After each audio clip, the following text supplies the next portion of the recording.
We coming. I've been knowing him too long.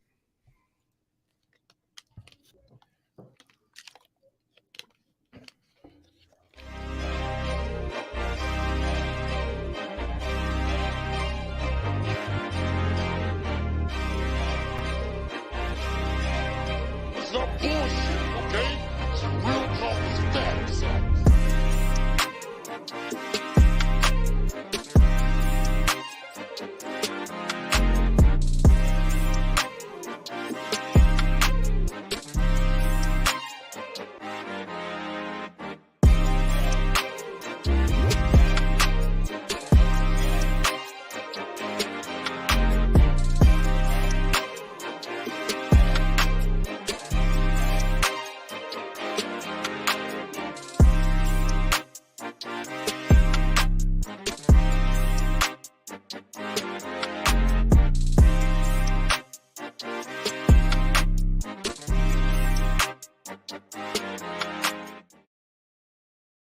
What up, what up, what up? Welcome back, ladies and gentlemen. Welcome back to another edition of Debate with Bait podcast, brought to you by Mo Serious Entertainment at MoSerious.com.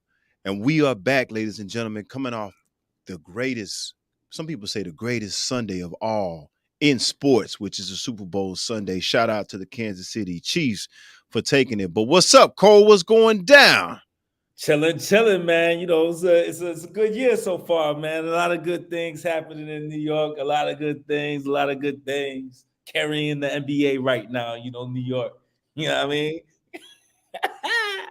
I mean, ladies and gentlemen, and you see he gave the little Jay the Kiss laugh. Shout out to New York. Like, he's going to be like this for a long time because, yes, ladies and gentlemen, the Knicks are winning. They are one of the top teams in the NBA. So you could get used to seeing him on this like this. And I just told Chuck, shout out to Chuck, the best MC, not MC, but producer. Yeah, he is an MC too, but the best producer in the business on MoSerious.com. I was just sharing with Chuck that we're going to have to get used to this. We're going to have to get used to this. And then the comparisons are going to start to come.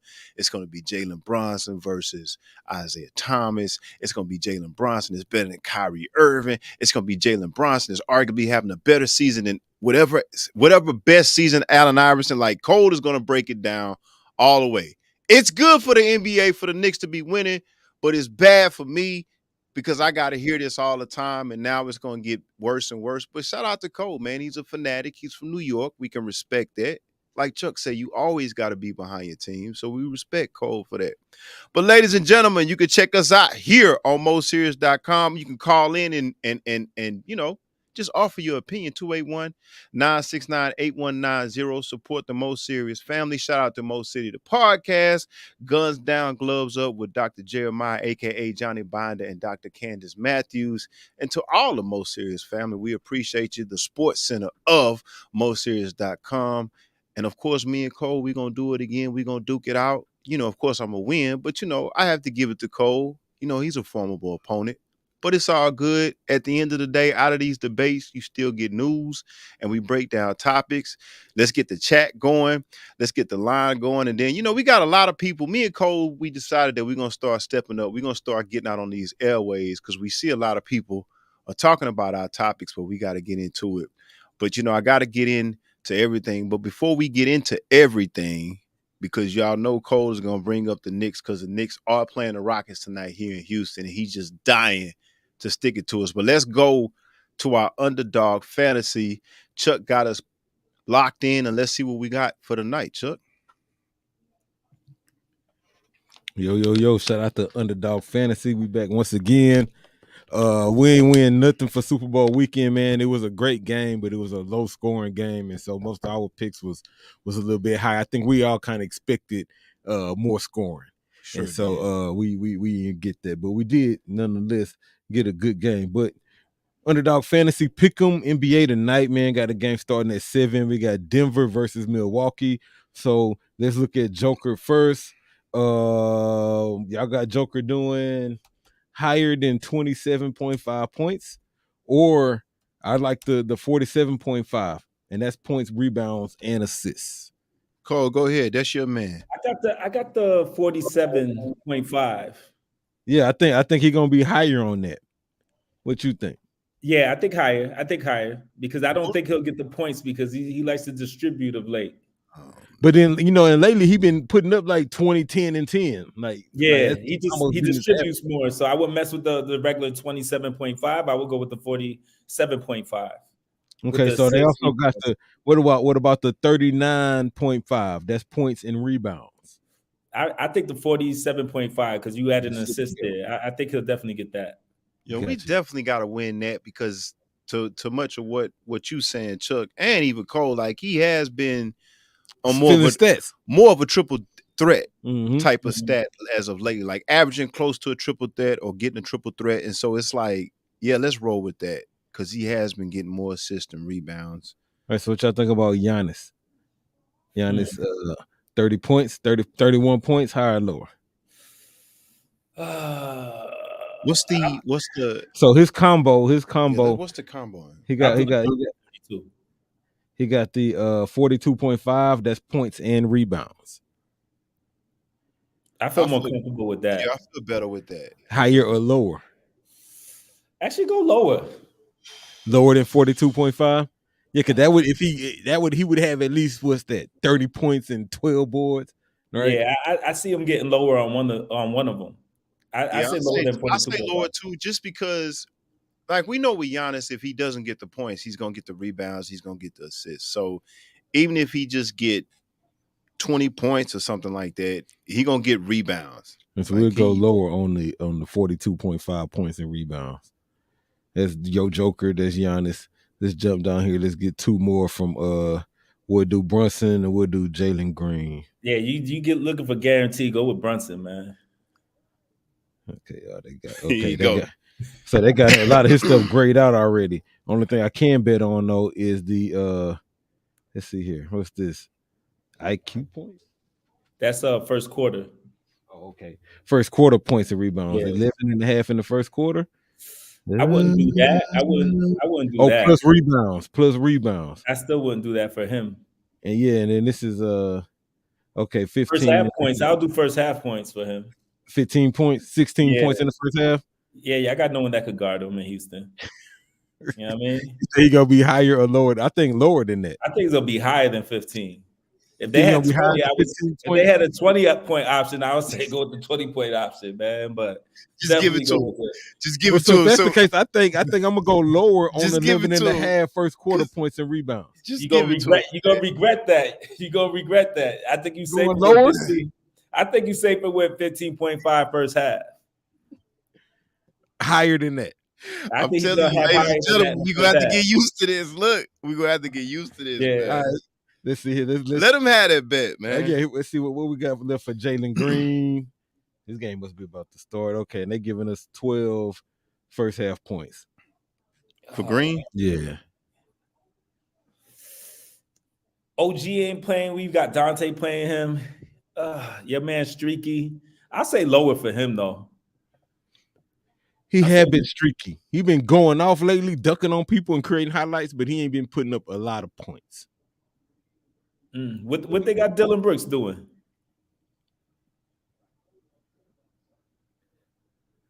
Higher than 3 first quarter points. You can give him 3 first quarter points. Yeah, I think that's your better bet. Jalen Green may not get that, but 3 points. If you can't get 3 points, then you know he sucked.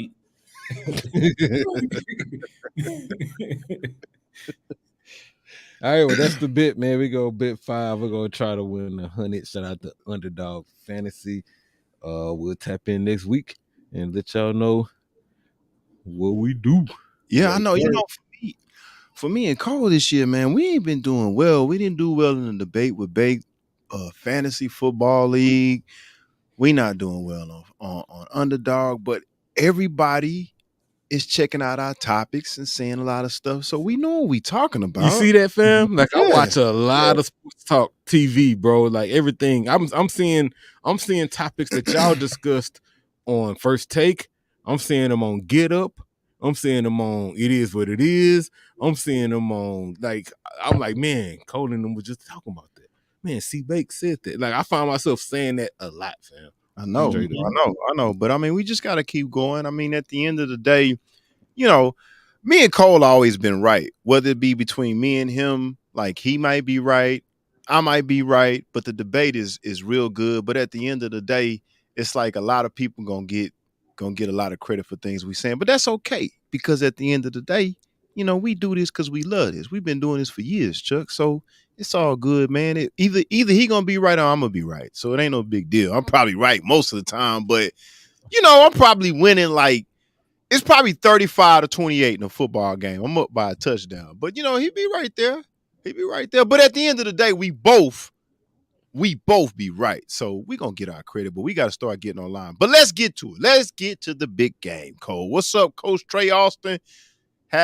Good to have you on with us, man. Let's get this chat going and let's see what's going down. All right, now, big game yesterday.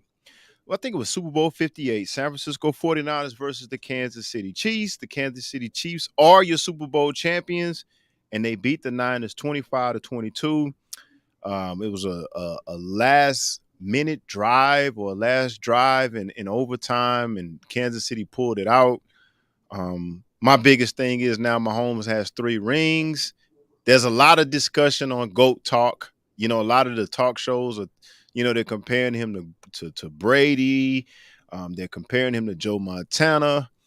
But let's get to the game first, Cole, and then we'll talk about that GOAT talk. We always talk about GOAT talk when it comes to Mahomes. But, Cole, what did you think about the game, period? Let's talk about some of the things you saw, some of the things that you thought were big, some of the things that were real traumatic, some of the things that may have won the game, lost the game. Let's talk about the game. What do you think about the game? I thought it was a really good game, man. I don't like to see blowouts. I don't like to see unentertaining games. The fact that it went overtime, I thought it was pretty dope.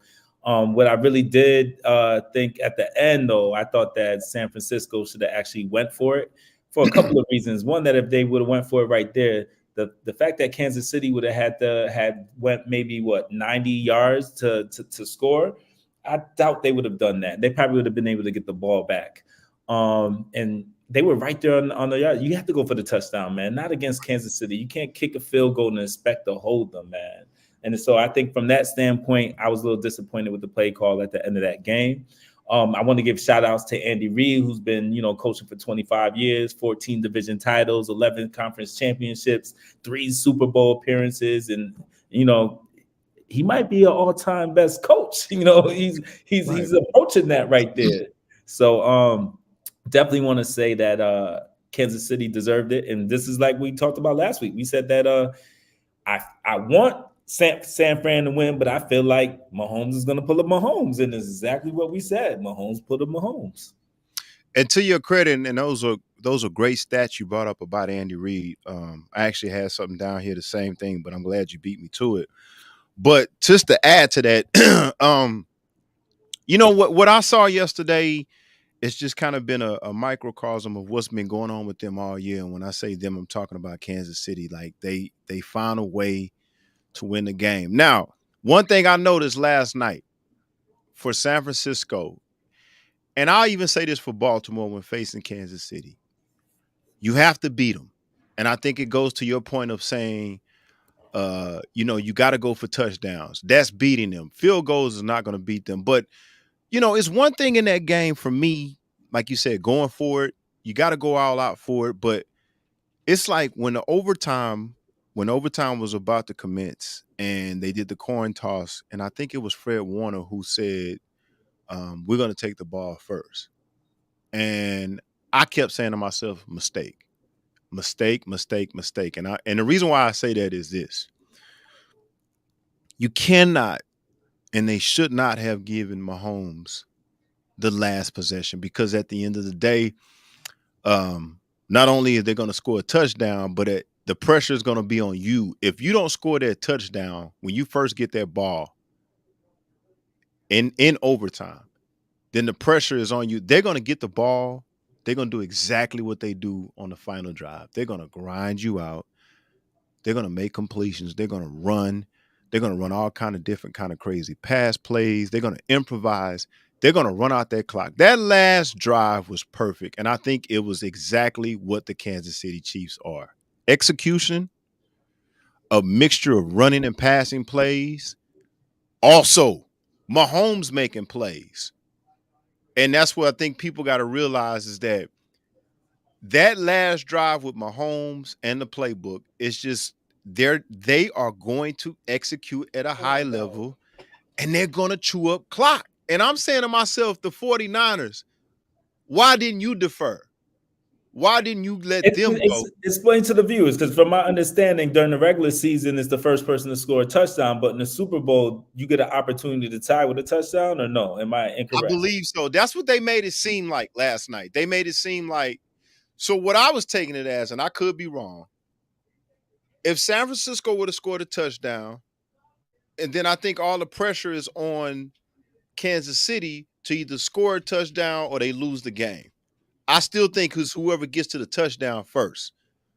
I believe so. If that makes any sense, but because I know in college you get a chance to tie, and I think that for the Super Bowl, for the sake of viewership, I think that the NFL allows you to the second. What I thought was, if I'm San Francisco, you got to score a touchdown. And what I mean by that is I'm saying that Kansas City is going to score a touchdown either way it goes.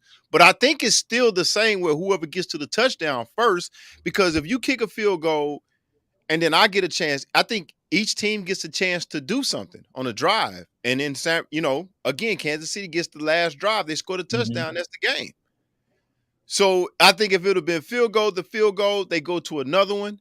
And then I don't know the rules, but I knew Kansas City was going to win anyway because, again. So according to Google, it says the new playoff overtime rules include a 15-minute periods instead of the 10-minute overtime period in the regular season. If the team that has got the ball first doesn't score a touchdown, or if the score is tied after each team has to possess the ball, the next score would win. And so, yeah, both teams get a possession. They get a chance, right? Both teams get a chance. And it seemed like 49ers just wasn't aware of all of that. Well, see, and there's no excuse for that. And at the end of the day, if you're not aware of that, at least defer. Like, put all the pressure on them. Let them come out first.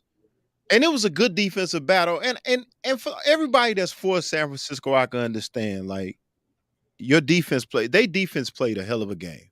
The San Francisco 49ers, they made a lot of big plays. But again, it's giving Mahomes and Andy Reid a minute and some change left on the last game-winning drive. They're going to execute that. And so I'm saying to myself, I saw the same thing with Baltimore, not the same exact way, but the same thing is like, you have to beat Kansas City. They are not going to beat themselves. When you miss field goals, when you don't convert fourth downs when you go for them, just the little things, they're not the offensive juggernaut they used to be. There's no Tyreek Hill over there, but I think this season, and shout out to Coach Jason Campbell because he talked about it again, like it's like they have learned how to win. And so you make any mistake, you don't convert a fourth down, you miss a field goal, you miss a tackle, and rather than them being the old Kansas City Chiefs that put up 45 points on you, they just methodically chew up clock and they win the game. And I don't know if a lot of people have been talking about it. I hear, some of the commentators talking about it, but they've also got confidence, and we don't give them, and when I say we, I mean meaning the mainstream media, me and you, we do it, Cole, but we don't give their defense enough credit. No, that defense is nice. Them cornerbacks played excellent all year. I actually think that was the strength of their team this year, considering that the offense was kind of limited, and which makes me think that even when it comes to next year, Kansas City could win it again, because I think this year they're gonna reload on offense. They're gonna reload on offense. I wouldn't even be surprised if they still the receiver from Cincinnati, who's supposed to be a free agent. Like T. Higgins. We're gonna talk about that too. We're gonna talk about him, where he should go. But I'm with you. And see, what's more impressive about this year's win, this Super Bowl this year, is again, they're dangerous because now they're finding out ways on how to win. And they're not as talented as they used to be. But again, it just shows to me that if you and they did the same thing to Baltimore. And I want to bring this up today because for all my Lamar Jackson fans, I'm a Lamar Jackson fan. shout out to him. We'll talk about the NFL awards next, but he, everybody knows he's got his second MVP. But for me, I'm saying the same thing about Baltimore when I talk about learning how to win. And I'm Cole, I'm issuing this challenge to Lamar Jackson. What I want Lamar to understand is what Patrick Mahomes did. You can do the same thing. And I'm not saying in the same fashion. They both have different skill sets. Mhm. But the point I want Lamar and all Baltimore Raven fans is to understand is this. Lamar, stop thinking about trying to be a pocket passer because they said you needed to. You are a pocket passer, but take it from Patrick Mahomes. Do what you have to do to win the game. We saw Patrick Mahomes make plays with his arm yesterday, make plays with his head, and he made plays with his legs. I feel like Baltimore lost that game to them because Lamar did not do what Lamar can do. Lamar, I think, too much is getting caught up in, I need to sit in the pocket and be a pocket passer. You are a pocket passer. But at the end of the day, take control of the game, Lamar. Run when you have to. Because that's what Mahomes did, and that's what people need to understand. Mahomes is doing whatever he got to do. He's not living by, I need to stay in the pocket. He's not living by, I need to run when the play breaks down automatically. What Mahomes is doing is he's probing. And then if I need to run, I'll run. But I'm going to play my game. Now, I might scramble all the way up, run to the line of scrimmage, stop, awareness, and then throw a pass. I might flick a pass. And of course, if he didn't win, he would get criticism. But that's what I lead Lamar to understand, because Lamar can do that. Lamar physically is probably more talented than Mahomes, probably on an overall scale. Now, Mahomes has unbelievable talent in his arm. I mean, that's up for debate, but we ain't going to talk about that now. But my point is this, and that's what I'm saying. The Chiefs can repeat, Cole. They are finding ways to win football games by any means. And that's what Lamar Jackson needs to do. He just needs to relax and play his game. Throw it when you have to. But I felt like Lamar could have beat the Chiefs. The Ravens could have beat the Chiefs if Lamar would have just been Lamar. Why you became a two-time MVP, Lamar? Because you run and throw. Don't get caught up in the narrative listening to everybody saying, because if Lamar Jackson scrambles out of that pocket against Kansas City, we might be talking about them winning the Super Bowl versus yesterday. But my example is Mahomes is doing whatever he got to do. It doesn't look as good as it used to when they were dominating, when they were offensive juggernaut. But that's the great sign of a championship team. He's winning by any means, any way he got to do it. Mhm. And so, I mean, he's got 3 rings now. Man, there's a lot of comparisons about him and Brady and him and Montana. I'm not going to get into that too much, but I'm going to say this. With my eyes, Cole, I think he's going to be on the Mount Rushmore of quarterbacks. Pretty soon. I definitely agree. I think he's, in my honest opinion, if we're not counting championships, he's already in my eyes better than Tom Brady. Tom Brady don't have his talent. He don't have his natural talent, natural ability. So I agree. I have no problem saying that. Yeah, I agree. And it looks like Andy Reid is going to stick around. Let me put you on the spot here. If you Kansas City, what are you looking to do next year as far as improving your roster? Reload the offense. I think that the defense, I think the defense will be fine. Maybe get a pass rusher, because you could never have enough pass rushers. But besides that, and I think everything I would put into would be in the offense. I'll get another running back to back up Pacheco. I'll definitely get 2 receivers, and I'll try to bring in a young tight end to develop under Kelsey. But everything will go into offense for me. Yeah, shout out to Laro, who just joined the chat. What's going on, Laro, man? We see you in there. Yeah, I mean, Kansas City, man, what can I say? Man? They are the new dynasty. I mean, it's pretty much that last drive for me was just it was a telltale of the whole season for them, figuring out a way to win the ball game. So let's get it. What's up? Shout out to George. What's up, Feet? What's going down with you? Put your comments in the chat. All right, let's get to it then. Coming off the back of the Super Bowl win, let's get into the NFL 2023-2024 awards. Of course, first and foremost, we just mentioned Lamar Jackson. Ravens collected his second MVP, and he is now one of the 3 active players with multiple MVP awards. 2019 and 2023 for Lamar for winning the Most Valuable Player of the Year award. He joins the company of Patrick Mahomes, who we just spoke about. Patrick won his first one in 2018 and won his next one in 2022. And then there's, of course, your boy, your quarterback, your guy in New York, Aaron Rodgers. I did not know Aaron Rodgers won 4. Is that true? 4 MVPs?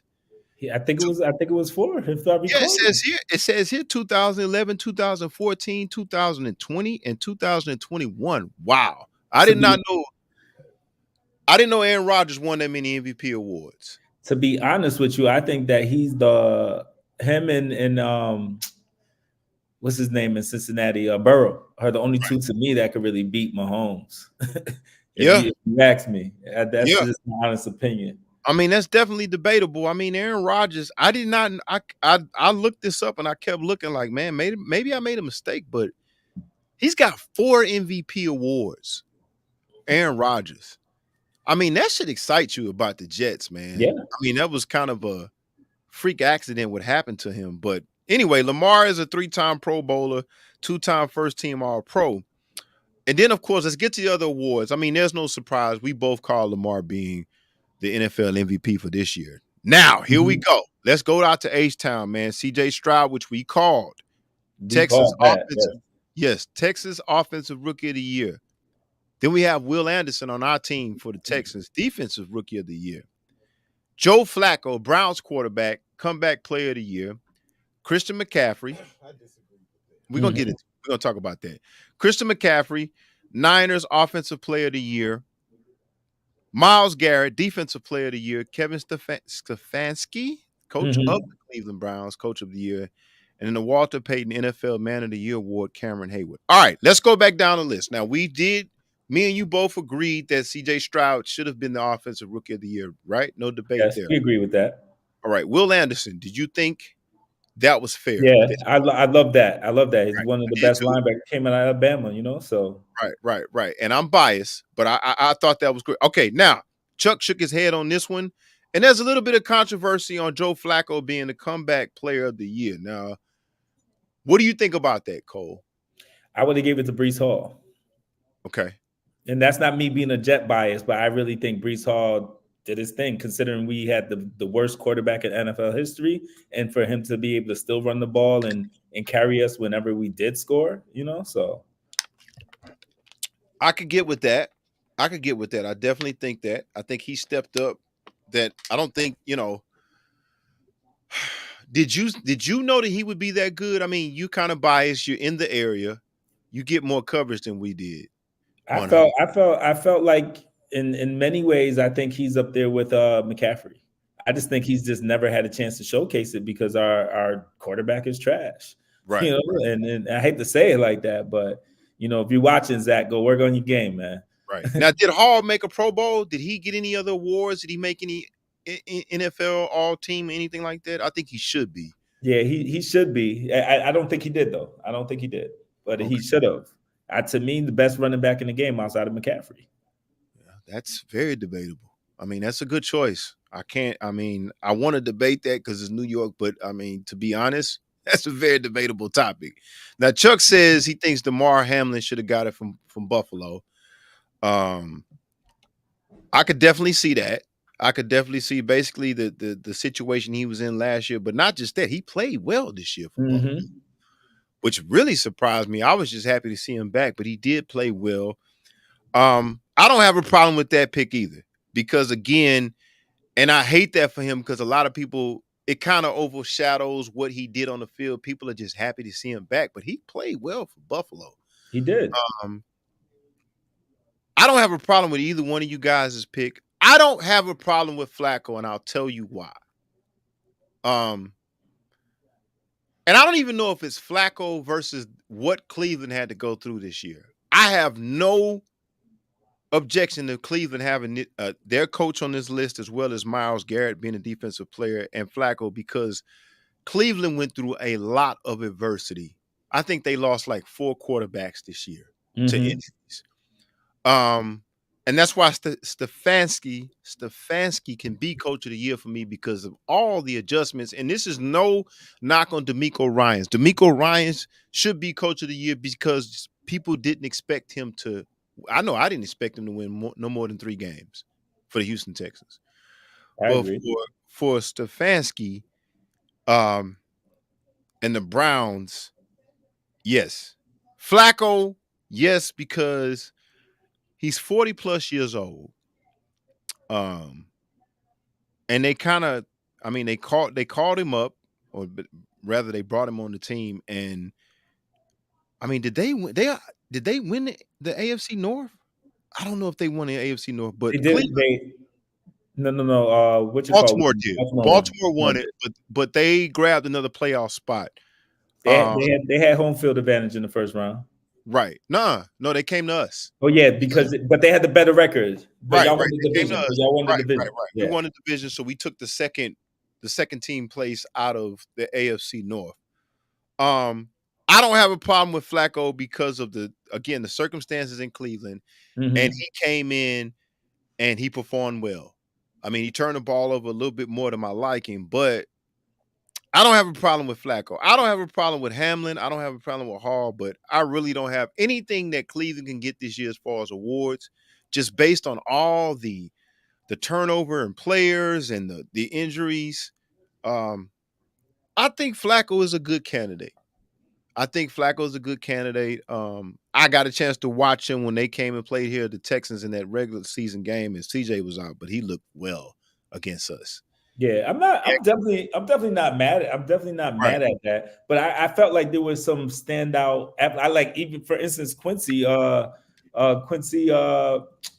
call Williams for the Jets, the linebacker. I think he was probably the best linebacker to me in the NFL. Over Roquan and Wagner. I think that he just wasn't seen because he was playing with the Jets, but he was doing everything for us: pass coverage, sacks, everything. That's a little. Look at the stats. Look at the stats. That's like me saying Tank Dell is better than. Pull up this stat. I love Tank Dell though too. I want you to know that. That's one of my favorite. Is he better than the kid from Minnesota? Which one? No. He's definitely not better than the kid from Minnesota. I mean, that's like what you saying when you bringing up the Jets linebacker that nobody heard of outside of New York. He actually was like leading the NFL in tackles for a quick second. I'm gonna pull his What was his final stats? I'm gonna put you on. I'm gonna pull his stats up. I'm gonna be so New York today. I feel like we should open up with the next topic. And I'm New York, with all this New York love we getting today, Chuck. We getting Bronson. Now we getting all the Jets on these NFL awards. Now I feel a little bit biased. Now next thing you know, we're gonna think he gonna say Bronson should be playing. Bronson should get a award in the NFL. You know what I'm saying? No, I wouldn't say that. I wouldn't say that.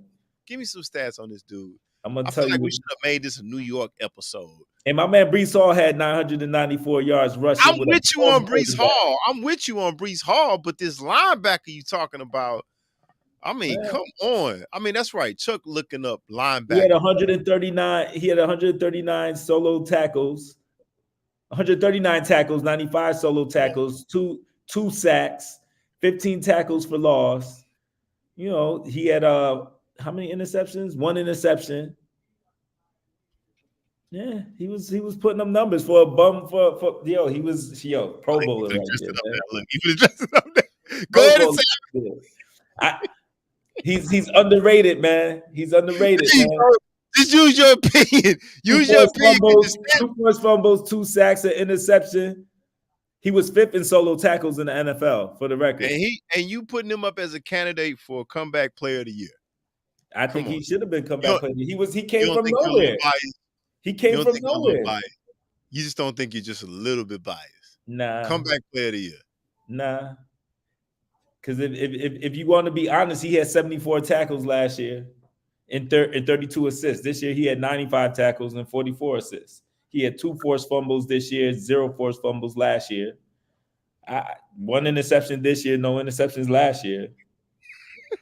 So, I mean, I ain't gonna be biased. We're gonna take New York guy. I have no issue with Flacco, though. Don't get me wrong. I have no issue with Flacco. For them to That's lose. the problem. You get down these rabbit holes and you keep going, and that's why I told you look up his stats. And then now you run out. You talking about he has 0 But I'm not interceptions. he's Yeah, fifth in solo tackles in the NFL. And he has over what, 20 more tackles than he had last year, 30 more tackles than he had last year. Like, I'm not mad at that. We almost didn't sign him back for him to come back and have a Pro Bowl year. If we had a most improved team, we would put him on that, right? Well, there's only up for the Jets, man. There's only up. So it's only up, man. So say that. That's why you putting him on the comeback player of the year. It's only up. Can we get you know what? I'll help your debate. I can get with that. All right, it's only up for the Jets. All right, shout out to Cole. Flacco's very deserving, man. I'm not gonna hate. He was out the league. He was probably pushing shopping carts or something. I don't know. Yeah, and he like our age, Cole. He like 40s, man. Yeah. So it's like, hey, chat. Do y'all agree with Joe Flacco being the comeback player of the year? Give us Larry, George, Trey, anybody else. Do y'all agree with Joe Flacco being the comeback player of the year in this year's NFL season? Chuck says DeMar Hamlin, which I think is a good candidate. So let's hear what the chat got to say. Here we go. Here we go. You know what's killing me about a lot of sports fans, and I got another partner like this, man. Every time, I'm not gonna say his name. Every time the outcome don't play out of the game, you know what they say? This is Vegas. This is Vegas. It's rigged. We just had somebody in the chat. I hear people say that all the time. I'm like, how do you rig an NFL game? Like, how do you do that? I don't understand that. Maybe that's what we need to ask the chat, because somebody in the chat said everything is rigged, and I don't get that. But we're not going to even address that. But it's like they kill me with that. So George say nope, that Joe Flacco shouldn't be the comeback player of the year. Well, who's your comeback player of the year, George? I want to hear this, because I don't have a problem with Hamlin. I don't have a problem with Flacco. I don't even have a problem with, well, Cole, you said the Jets linebacker, right? We know your situation, but anyway. Well, I could throw out my bias. I watched him play though. Like I felt like he was one of the best linebackers in the league. I'm not just saying it from a place of like, oh, the Jets, but like I watched a lot of NFL games this year because I'm always on FanDuel betting, so I'm looking for people to pull stats from. He was always showing up. So right. All right, Chris, what y'all think about what's my QB name over there in Tampa Bay? Right. Oh, Baker Mayfield. Baker had a good season, fam. Yeah, I know. We talking about comeback player. Like he was trash the previous season, and so. But we on debate with hate right now because he be hating. He be hating. Debate with hate. He hate Baker Mayfield, man. And Chuck, you just poured gasoline on the fire for him, man. No.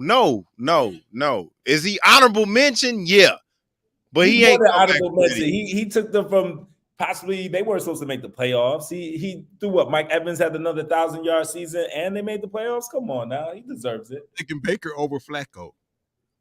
That's debatable. That's debatable. To be honest with you, because the one thing that Flacco had, he had the best defense in the league. He had the best defense in the league, and he had some offensive weapons over there. Baker Mayfield only had what? Evans. Don't tell me Godwin is kind of washed up a little bit. Godwin ain't have no killer season like that. Let's not start this. Who's they running back? Please. Rashid White. He turned it on towards the middle of the season. But like, there's nobody. Do we really have to have this debate? Do we really have to have this debate? That's debatable. Him and Flacco. Yo, that's a good point. That's debatable. I'm not going to even argue numbers. I'm not going to argue my bias. All I'm going to say is Cleveland went through way more adversity than Tampa Bay did. Baker, just like he was his best season in Cleveland, what does his team do? They go to the first round, second round of playoffs. But there's a difference there. Baker has to be damn near perfect for them to win over there. Over there, if you just run the ball a little bit, then you have a chance every single game. That defense was top notch. All it took is for Chuck to say Baker Mayfield, and now we have a debate. That slipped my mind. Yo, Chuck, that was a good observation, Chuck. Thank you, man. Thank you. But listen. This is why I have a problem with Mayfield, right? Like they made him out to be the next Peyton Manning, the next Tom Brady coming out of college, and he's been nothing but a disappointment. And unlike a lot of quarterbacks, I'm not going to say anything. I'm not going to say any specific names. He's been given chance after chance after he's failed and failed and failed all over. Now, the funny part about Cole, you guys, is this. Anybody that played for the Jets, Darnold, what's the kid now? The kid that Cole is in right now. Anybody that played for the Jets, if they underachieve, Cole, throw them out of the league. They garbage. They trash. Hold on. But Baker had seasons. Hold on, I'm not finished. Baker had seasons similar to Darnold, and the guy Zach, and Cole and everybody else keeps pumping him up. But then Cole turns around and says, "No, Zach is a bum. He doesn't deserve another chance." No, but Zach is a bum. But we're gonna go back. If you're gonna say he's overrated or he's whatever, then you gotta say Tua's overrated because I think Baker Mayfield has had a better career than Tua. Oh my God. We talking about Tua that played for the Dolphins? Tua that played for the Dolphins. What has he done? Been to the playoffs just like Baker. Baker's and had a better season and with Tampa. And he's won the division. With the NFC South? Regardless, the NFC South. What has Tua done? What you mean? They went to the playoffs in Miami. Like, let's not do this, man. My man went to the playoffs with Tampa with a bunch of bums. Who? Tampa ain't a bunch of bums. They won a division, just like you said. You know they ain't the Tampa that went to the Super Bowl with Tom Brady. You know that. I mean, of course not. They had one of the best defenses of all time. They shut down Mahomes. Of course, but now they don't have the best defense. They don't have the best running game or anything like that. For what Baker Mayfield led that team. I don't know if Tua would have came in and did the same thing, man. Wow. I would say Tua has had a better career. I would say Mayfield has had a better career. No. You got it right. No. Tua has had a better career. That's the chat. Who has had the better career thus far? Baker Mayfield. Yeah, because everybody loves him because he's this gunslinger, but he's failed way more than Tua has. Tua's numbers are better as far as team stats. Like, y'all, stop. Nah, stop. I disagree. Okay, all right. Let me ask you this question. How many teams has Baker Mayfield played for since he's been in the NFL? Hold on. He played for 3. He played for the Rams, but that was the end of a season trade or cut. So I'm not. Okay, let me ask you this: what was his pick? And he went to the Rams and was winning with the Rams. So let's get that straight too. So why did they get rid of him then? Because Stafford was coming back. Stafford was right. So Stafford's a better quarterback, right? No. Stafford was their franchise quarterback that got hurt. You can't create a narrative out of this. I'm not creating a narrative. I'm just saying if he's so good, he's been on 3 different teams. How many years has he been in the league? And how many years has he started on every team that he's been How many years has he been in the NFL? I'm not sure, but he's been to the playoffs on every team. Okay, look it up. Just look it up because I know you got your computer open. I'm still, going through mine right now. Mine's is moving slow. But look how many years he's been in the NFL. How many years has he been in the NFL?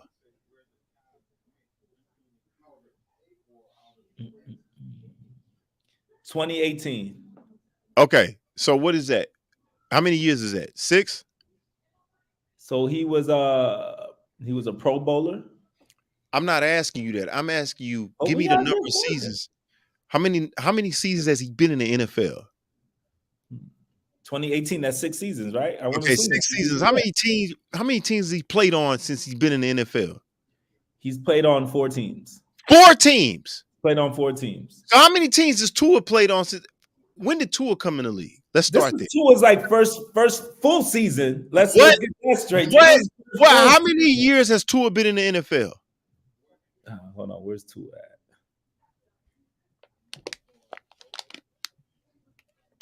And this is Tua's first full season, so let's get that right too. You just answer my question. I didn't ask you how many full seasons, how many years he's been in the NFL? 2020. Okay, 2020. So he's been in the NFL, what, 4 years? Yep. Okay. How many teams has Tua played for? He's only played for 1. Okay. All right. How many career games has he played? That's what we should really look up. The fact of the matter is, your boy, as good as he is, and he was a first round pick, right? Yep. And he's been on 4 different teams since he's been in the NFL. And you want to sit here and tell me he should be a candidate for the comeback player of the year? I think he's going to turn into a journeyman within the next 2 years. It's comeback player of the year. Someone who's dropped off, who came back and did their thing. If that's the definition of a comeback player, and that's what he did. He came back and took a team, had to fight for the starter job, and won the starter job in the preseason. Who's he fighting with? Wait. Who's he fighting with for that job? It doesn't matter. The fact that he did it. Who's he compete with? Who's he compete with? Who Purdy or anyone else had to go against to win the starting job? That's irrelevant. The fact that he just did it. All right, so you said Baker Mayfield should have been the comeback player of the year over Should have been a comeback player of the year if it wasn't Flacco. I have no problem with Flacco, but I wouldn't have no problem with Baker for what he did. He's a winner. Hey, Larry, should Baker Mayfield be the comeback player of the year in the whole NFL? Like, chat, please help me. It's debatable. It's not debatable. I would take DeMar Hamlin over him easy. How you gonna take DeMar Hamlin? He was mostly inactive for most of his games. Every single time I watched the Bills, inactive. That's the hate. This is Hate with Bake show tonight. Hate with Bake. Boy, this dude, man, I tell you, you and these Baker Mayfield fans, man, I'm not gonna even debate y'all, man. If you think he's a top, do you think he's one of the top quarterbacks in the NFL? I didn't say he's one of the top quarterbacks, but I say he deserves honorable mention or even comeback player of the year. Wow. He came back from playing for the Panthers and playing for the which he was garbage. Which he was garbage with the Panthers because it's arguable that he just got on a better team. He's not a better quarterback. He just got on a better team. It's debatable to say Tua's first few years was garbage. People could turn their careers around. It looked like he did okay in Cleveland. So you honestly think that he turned his career around? Like he helped Tampa Bay. Tampa Bay didn't help him. I think they helped each other. They didn't have a quarterback. They got a quarterback, took him to the playoffs. He did his job. So where do you rank him as far as NFL quarterbacks? Just out of curiosity. Middle tier. So who's better than him? The obvious ones. What you call it? Just name them. Okay. Aaron Rodgers, Allen, Lamar, Mahomes. Your man Stroud. I can't even say Watson's that much better than him anymore. Watson hasn't. I can't say that. Let's be real. Like, what has Watson done since he's been back? So if you start the team, right? let's just put GM Cole back in the game. You picking Baker Mayfield over Deshaun Watson. I'm not talking about what you've done for me lately. I'm just talking about if we're talking about Deshaun Watson when he first came out, I'll take No. I'm asking you. The last 2 years, Deshaun Watson? No. I'm asking you, period. I'm not period talking right about now. Period right now. The last 2 years, Deshaun Watson. If we watching videotape and we're saying, okay, we need to start. Well, like you said, he hadn't played because he was hurt. We play like this. We starting the expansion team. Listen. Don't make this more difficult than what it is. What you're trying to do. Is Deshaun Watson, who's the better player, Deshaun Watson or Baker Mayfield? Baker Mayfield has shown me in the last 2 years that he's the better quarterback. What has Deshaun done? You please tell me what Deshaun has done. Forget the name. Who has a better? What has Deshaun done? I'm not asking you lately. I'm asking you to use your pure football knowledge. Who is the better player? Who has the better skill set? My pure football knowledge, I don't know what Deshaun has anymore. The last 2 years, he's been trash. He's been trash the last 2 years. We're not talking about careers. All right. Let's take the peak season of Deshaun Watson versus the peak season of Baker Mayfield. I hate to do this. I really hate to do this. We can't do peak season. If you want to talk about overall when they came out of college, if you want to talk about videotape, but since they've been in the league, you could say what he's done in his early career in the Texans. He was a much better player or quarterback than Mayfield has ever been. So what are you comparing in? Because comparing the last 2 seasons. So we can't compare those. We can't compare those because Deshaun Watson was hurt. He was basically hurt. How can we compare those? How can we compare those? You talking about he was hurt? I seen him play when he wasn't hurt. He was hurt. He's been hurt pretty much the last 2 years. He's been hurt pretty much since he left the Texans. Nah, I can't give that. His first season, he wasn't hurt like that. That second season, did he play a full season? His first season, did he play a full season? Then don't play because he was looking like trash. My God, listen, and you make it seem like Baker Mayfield been looking that much better other than this year. He took his team to the playoffs. What did he look like? 1 year. He took his team to the playoffs. That's what I'm saying. That's my point. Let's take, because we can't compare. You comparing Baker's season this season versus Deshaun. It's not comparable. Deshaun was hurt. So that's why I said in my debate, let's talk about each other's prime seasons.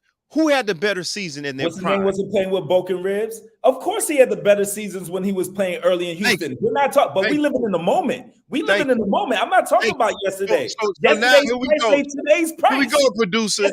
Now the debate goes to, he's saying that Baker Mayfield is a better player than Deshaun Watson. Yesterday's price ain't today's price. He hasn't shown me nothing. Because he's been hurt the last 2 years. That's why I said, let's take Baker's best season so we can have a fair comparable. Let's take Baker's best season, which is probably this season, right? Or the first season with the Browns. And let's compare it to Deshaun's best season in the NFL. Again, who wins? Who's a better player? I'm not debating that he was the better player back in Houston. But since he's left Houston, he has not shown me nothing. Oh, he's been hurt. He's been suspended. Excuses. Then don't play.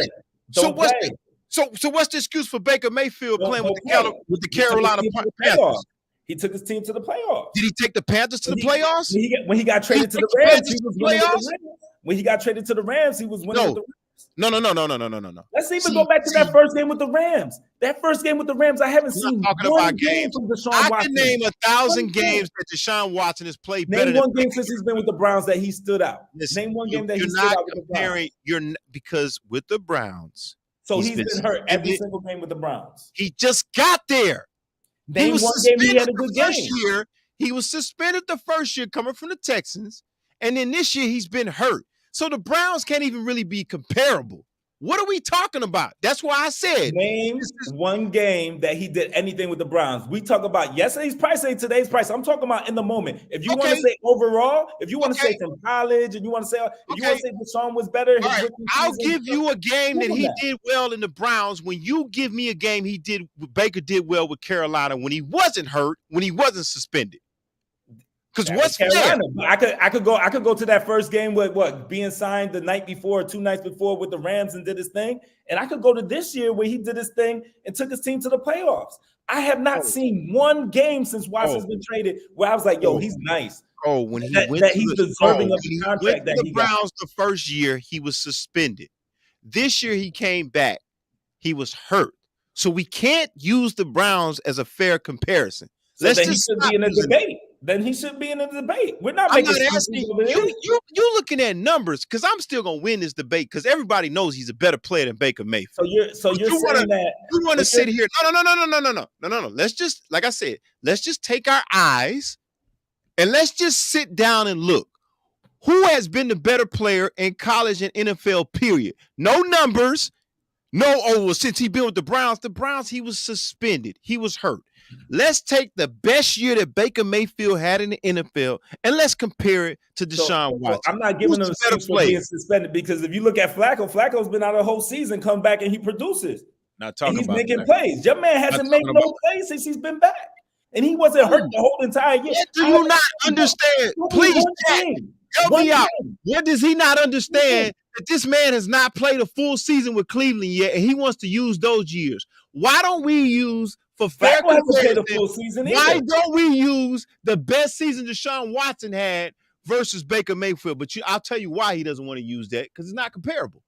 He wants to use. How many games has Flacco played in the last 5 years? Everybody, he wants to use the comparison when Deshaun Watson played for the Cleveland Browns. Of course, that's going to make your debate look.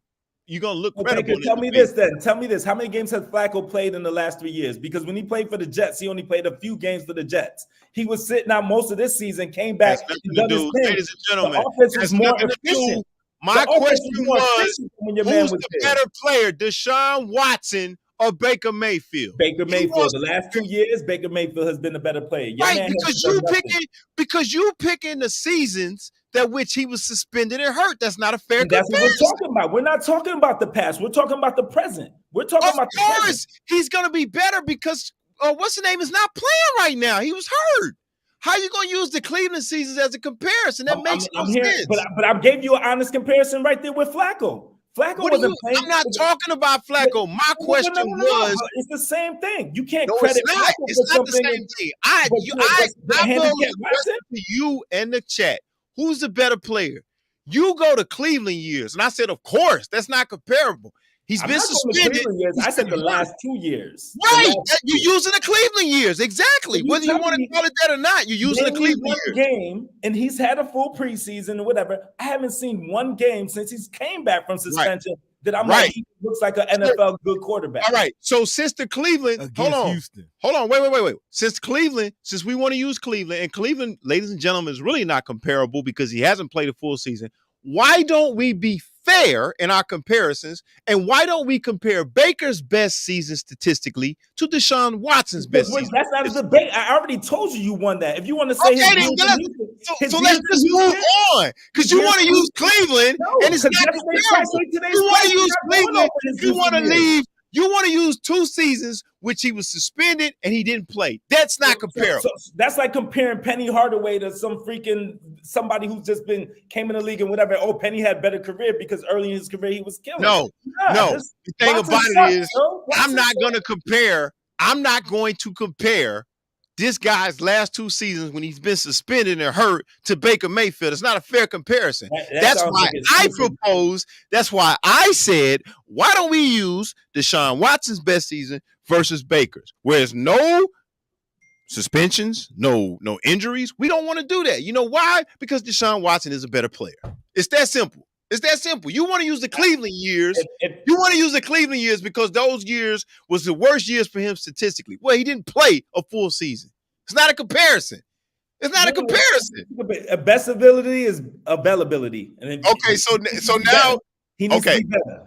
All right, so this is what I want you to he's played, and I'm not comparing. When Bronson, Chuck, put this on the chat. When Bronson gets hurt, we're going to take the games that he's hurting out, and we're going to compare them to when somebody else is playing. And we're going to say what he just said. Availability. He should have been available. That makes no sense. Like, listen. And again, there's been many quarterbacks who's been injured, and they still didn't play as trash as Watson. See? You want to use that. Watson has been trash the last 2 years. I'm not making an excuse for him. Don't play. If you're injured, don't play. So what about when Baker Mayfield played for the Carolina Panthers? Was he not trash? He was trash. But if you ask me the last 2 years overall, that's what I'm saying. You changing the debate. Let's just move on. You just arguing just for the sake of arguing. You like Baker Mayfield. I didn't ask you about the last 2 years. You brought up the last 2 years. I asked you who's the better player. And then you go and say the last 2 years, Baker's been. Of course he's been better. He's been of course he's been better. If you want to count the Houston years, he went to the playoffs consistently, and I gave you that. I gave you that. But I said the last 2 years. I didn't ask you. That's what I'm saying. You changing the debate. I asked you who's the better player. That's all I asked. I said the better player. In the last 2 years, the better player has been Baker Mayfield, right? The better player in the last 2 years has been Baker Mayfield. Overall. I just said that. If you want to count, I just said that. Of course. I just said that. I didn't ask you that. That's not the debate. You changed the debate. I said. That's what we were talking about. I said. If you want to rewind it, we can re-record it. Rewind it, and you'll see me doing this. You can see me doing this. Use your eyes. Who's the better player?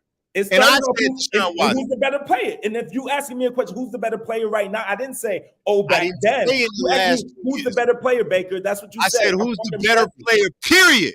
You brought up the last 2 years. Who's the better player? And I said, we talking in the present, I said Baker Mayfield's the better player. You threw in, to win the argument, you threw in the overall career. I'll give you that. I'm not arguing that. He has a better overall career. What are we talking about? He's not the better player now. But what are we talking about then? Because I'm not the better player now. You asked me who's the better player. It's possible that someone can get better. Okay, listen. I'm not debating the last 2 years because to me it's not a fair comparison. The guy has been suspended. He's been hurt. I'm not going to – you think I'm going to sit on this podcast with you and compare the last 2 years? That doesn't favor me. It doesn't make sense. Of course, Baker's the better player. He wasn't hurt. He wasn't suspended. Of course. But I'm asking you, hurt, suspended, let's take out none of it. That's why I said, let's just take, for a fair comparison, let's just take Baker's better season, his best season, versus Deshaun Watson.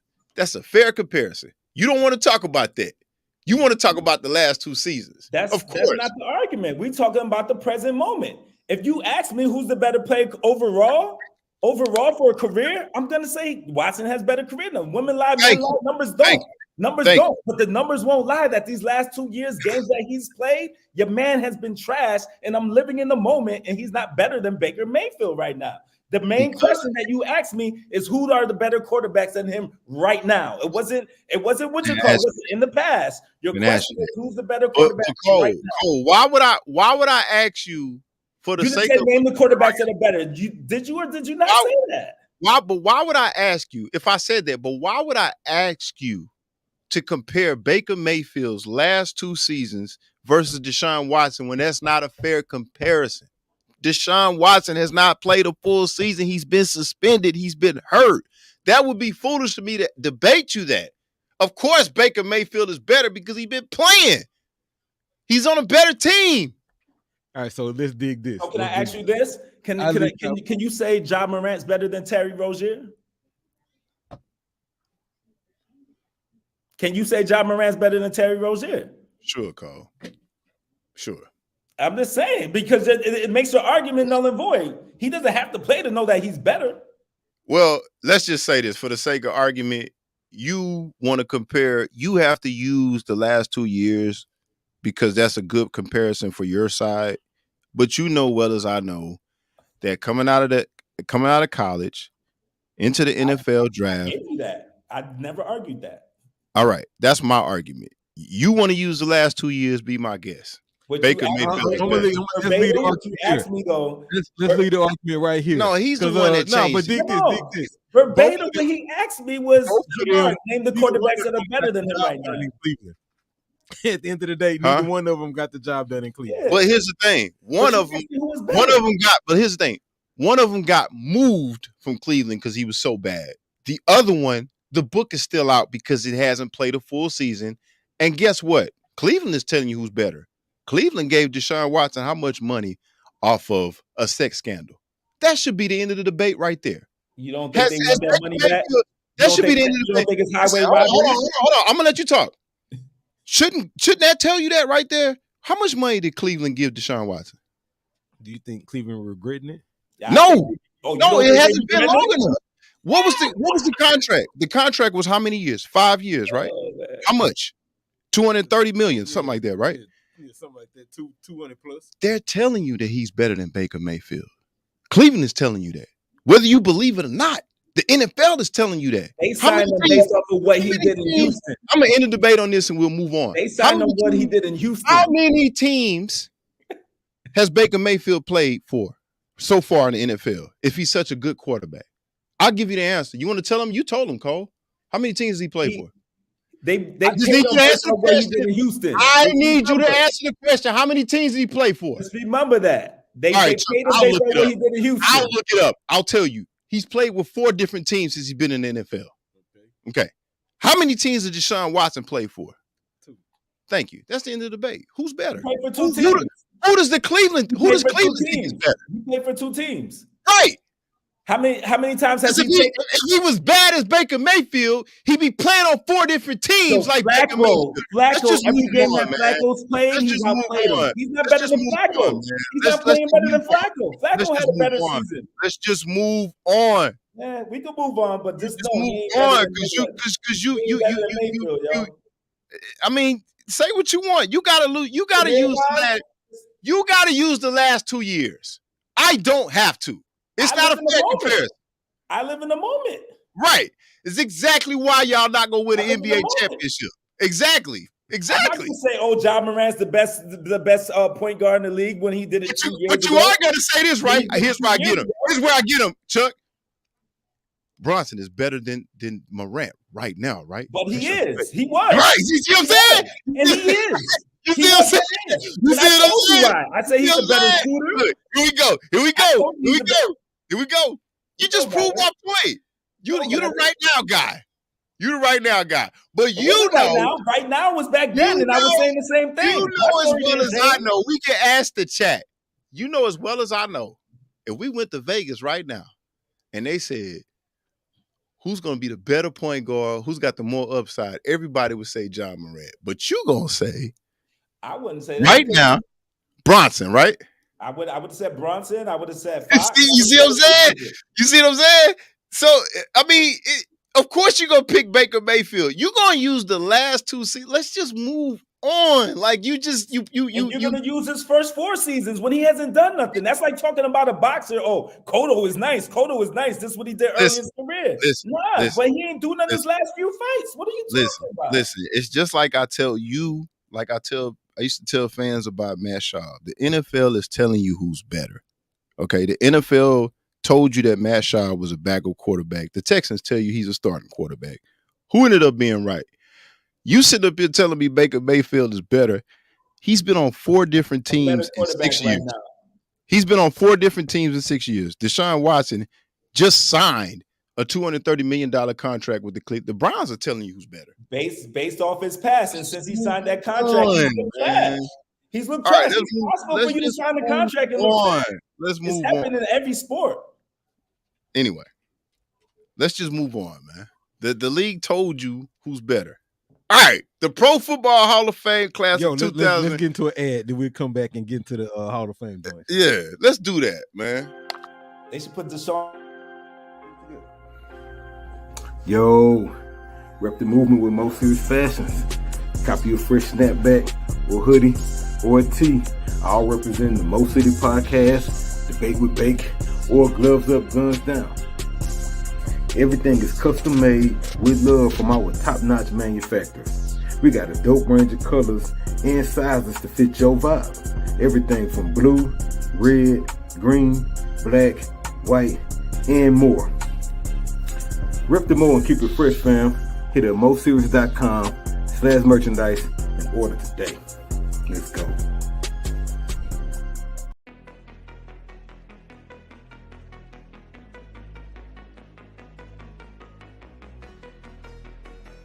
Men's Fragrance, your home for 100% authentic men's cologne.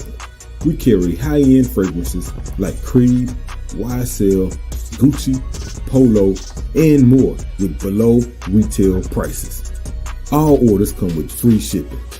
Order online at men's-fragrance.net. Men's Fragrance. Smell good for less. One last thing, and I'll leave it alone. But your man pulled a Jordan Poole on Cleveland, yo. That's all I'm saying. Watson pulled a Jordan Poole, man. I'm just saying it. Next year, he gonna be injured too, man. He gonna be looking washed. I got you, man.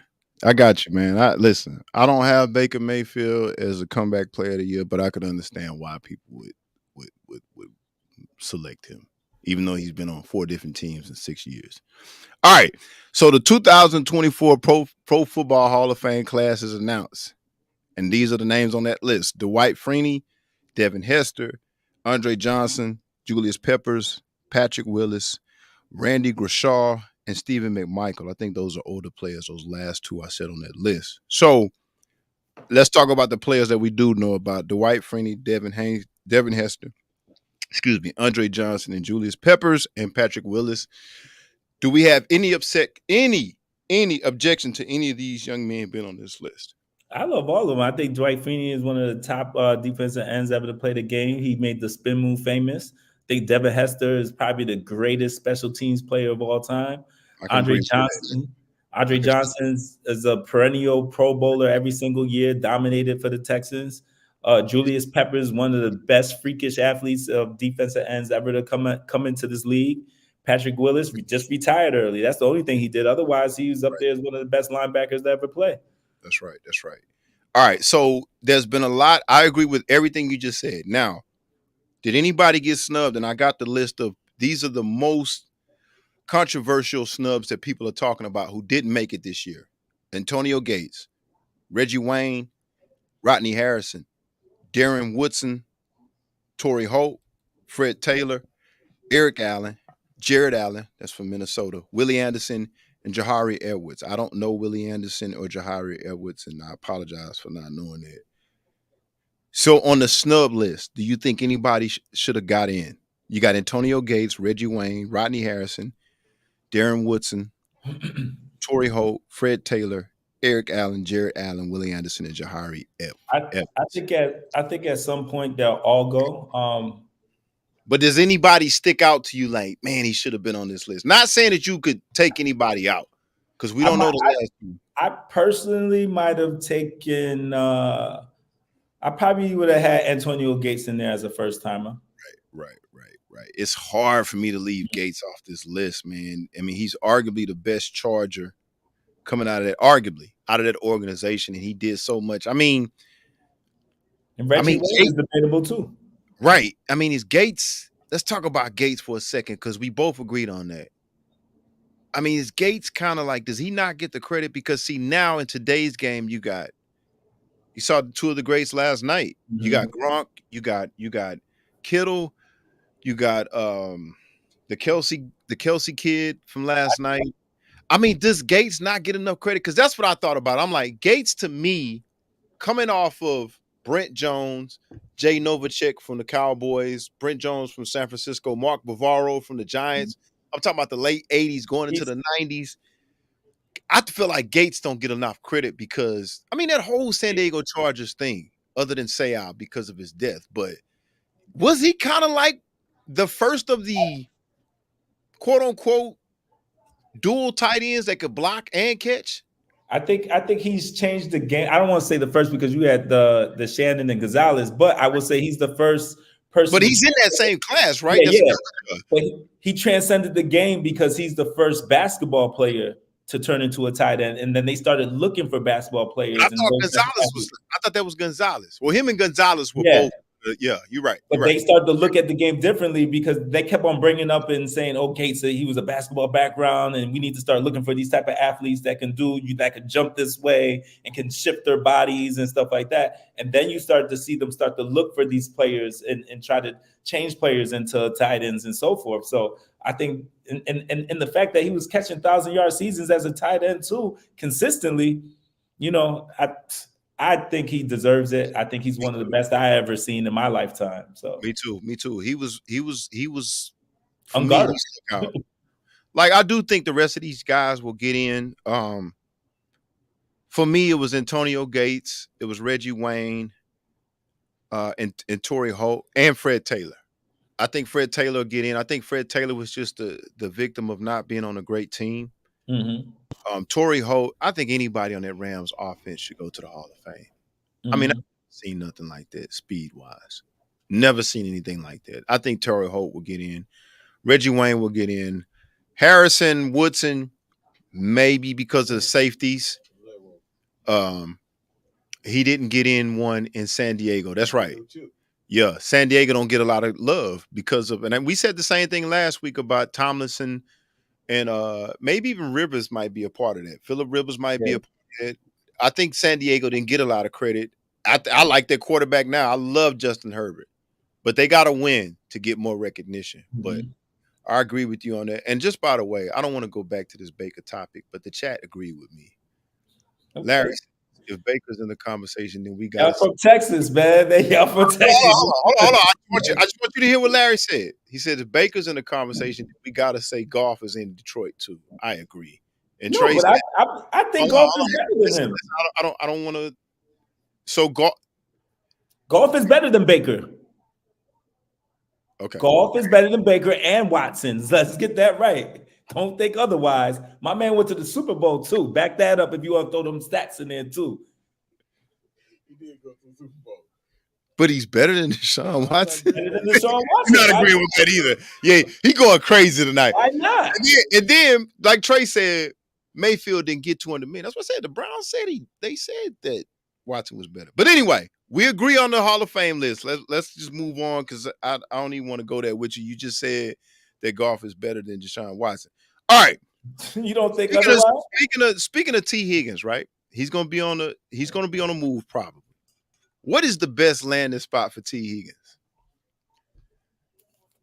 I think it's with a great quarterback. So I think it's either stay where he's at, play with Rodgers, play with Mahomes, or go to Buffalo. Why would he leave Cincinnati? No, I'm saying stay with right, the Why would he? Why? I mean, he's in the shadow of Chase. If he wants to make more money, become a number one, it depends on what his career priorities are. If he wants to be a number one, then he leaves. All right, so if you T Higgins, you can go anywhere. Anywhere. Where you going? Anywhere. Going to Kansas City, man. Go to Kansas City, man. I mean, are you just saying that on the back of the Super Bowl, or you I'm just saying think it because they got the best quarterback in the league, and Andy Reid is gonna dial up plays, and he's gonna play with Rashee Rice, and he's gonna get a lot of single coverage. He's gonna play against with Kelsey, a lot of single coverage, and they just know how to make players, put players in the best position over there. I say Kansas City, I say Houston, but my top pick, if Chicago can bring in the kid from USC, go to Chicago. And why? They already got a receiver. Yeah, and that's going to be an explosive offense with that kid. They're going to need, you talk about him being a number one receiver. Mm-hmm. And you talk about being able to stamp his new relationship with a brand. Because, see, here's the thing. I want him to come to Houston, but CJ has established that nucleus with Tank Dell. So even if Higgins comes, will he be the best receiver? Yes, but you start to interrupt that chemistry a little bit. Mm-hmm. I mean, just imagine him coming in with Caleb. If they pull Caleb in, where that's Caleb's number one target coming into the NFL. Mm-hmm. If Chicago can pull that off, I think he should go to Chicago. I would want to go to Chicago because, again, I'm not breaking up any nucleus. We don't have to break up any kind of, continuity that's always set there. Now, they could do that with Mahomes. Mahomes is that great he could step in, and I think Mahomes can make him feel right at home. Mm-hmm. But I do think they might have to change some things in Kansas City. But Mahomes could get it done. I agree with you on that. But you mean to tell me the high talent that this kid got coming in from USC, you could be his first and number one target with no filters. There's no Jamar Chase. There's no Tank Dell. There's nobody there. It's you and this kid. I mean, just think about that, Cole. If this kid pans out to what we think he can be, can you imagine him in the preseason working out with T. Higgins? Yeah. He'd be nice, T. Higgins, and they just have the nice weapons already on offense. So right. I even think in New York, mm-hmm. I think Aaron Rodgers would enjoy that. And him and Wilson he wouldn't get double teamed with Wilson. Right, exactly. If I'm any quarterback, though, there's a spot open with Mahomes, I'm taking it. I mean, of course. I mean, I could go play with Mahomes. I mean, of course. But he's the type of player that when he plays with Mahomes, he goes from being an already recognized star to being an all-pro player. Right. So check this out. Larry goes, wow, the chat says he could also ruin Caleb. How could that happen? I guess Larry will be talking about, would it be he's not getting enough touches? He's the veteran wide receiver coming down on the young quarterback, putting pressure on him to say, you need to give me the ball at all times? I guess that's what Larry mean, but it's like, I don't know, man. See, here's the thing. Here's why I'm so another reason why I'm so optimistic about it in Chicago. I just think Caleb is tailor-made. His style is tailor-made for the NFL.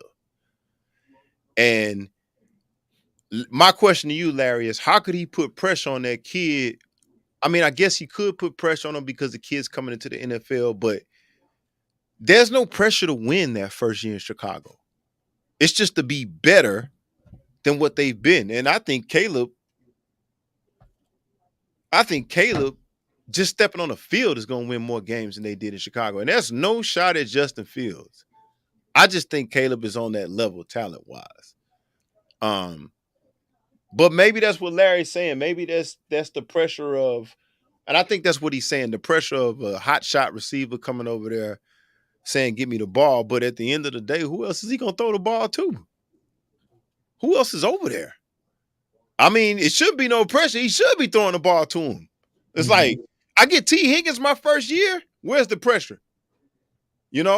Unless he, turns the ball over, he gets rattled. But other than that, I don't know. I could be wrong, but that's how much I believe in Caleb's talent. But we'll see. I mean, of course, Mahomes, like Cole said, of course. But we don't know if they have the money to sign Higgins over there. That would be unfair. Mm-hmm. Like Mahomes and T. Higgins, like with Kelsey, Come on, man. Now we talking about, speaking of Torrey Holt, we be going back to the Rams. I kind of want to see this dude run off 3 or 4 championships in a row. Like, I love watching greatness, man. And I do too. as much as I want my Jets to be good, I'm realistic. We ain't gonna be good, you know. And and honestly, Mahomes is like watching Michael Jordan again in my childhood, watching someone who's like that dominant. And they've been throwing around. So Larry said he would make them viable, but T being the man in a new situation, it's gonna look a lot like T-Lo in Jacksonville. T-Lo in Jacksonville. Who is he talking about? Nah, not Law. Law was a running back. T-Lo. Who is T-Lo in Jacksonville? Laro. I think he's talking about the older teams in Jacksonville. I don't know, man. Jacksonville ain't never. Maybe other than Mark. I thought he was talking Ty Law, but I'm thinking that's a different. That's position. a deep back. Yeah, that's a defensive back. And did Ty Law play in Jacksonville? I thought he played in New England. He might have played in Jacksonville. New England. Yeah. I mean, he'll explain in a minute. I don't know, man. I'm saying that because I think that high of Caleb. So I could be wrong. I could be biased. You talking about Trevor Lawrence? With who though? Trevor Lawrence had pressure to get the ball to? I'm lost on that. Unless he's talking about pressure to win, that's what he's saying. I'm assuming he's just talking about pressure to win. Pressure to win in Chicago, man. They just listen. They got as much expectations as we have for our team here in Houston this year. 3 games. That's all they need is to win 3 to 5 games, and it's already a success in Chicago. But I get it. All right, let's move on, and we'll come back to this with Larry. Larry, call in, man. Chuck putting in the number in the chat if you want to call in and explain yourself, but I don't see no pressure. All right, let's get to it, Cole, and then we'll wrap up because we're not going to get into all of these NBA trades, but in particular, let's talk about the trade that took place in New York. All right, let me pull it up. Or you could pull it up. You should have all the details about New York because that's in your home team. But let's move up. Let's talk about that trade that the Knicks pulled off. And I spoke to you during the week about it, and you were very, very excited about what the Knicks did. I put all these. All right. So it says the Knicks trade for Bogdanovich and Burks, Alec Burks. Knicks get Alec Burks and Bojan Bogdanovic. I cannot say that name. And then the Pistons get Evan Fournier, which you've been talking about, needed to go for a while. Malachi Flynn, Quentin Grimes, Ryan Arch. I'm going to say Arch, 2 future second-round picks and cash considerations. Now, you were very, very, very positive about this trade. Tell us why you felt this was. Because we didn't lose any flexibility. We in all the trades we made, even with the OG, I'm gonna throw that one in there. We didn't give up 1 first rounder. So we still got all our first rounders. We only gave up second rounders. We gave up players they weren't going to be in our playoff rotation. Excellent. We get Bogdanovich, who is a 20-point per game scorer. We Excellent. get Alec Burks, he's better than Grimes, hands down. You know, he can do a lot of different things. We got some good rotation players. And then when we fill out the team, when Julius come back, OG come back, Robinson come back, we're deep. We can be flexible. We can play a lot of different lineups. I like people sleep on Precious, man, from the Bronx too. He's from the Bronx. Precious is a versatile power forward, man, who could play. When we play teams like KP, who's out there on the perimeter, now we can just put him out there on the perimeter, and then we can go man up on everybody else. So right. I like Precious. I like that pickup for Precious because even though he may lack in size, his athletic ability can be off the charts. I think he could be a matchup problem for teams. And I think he has a chance to be all defensive. Yeah, he's very athletic. He can move his feet. He'll rebound. He'll rebound with the best of them. He's tough.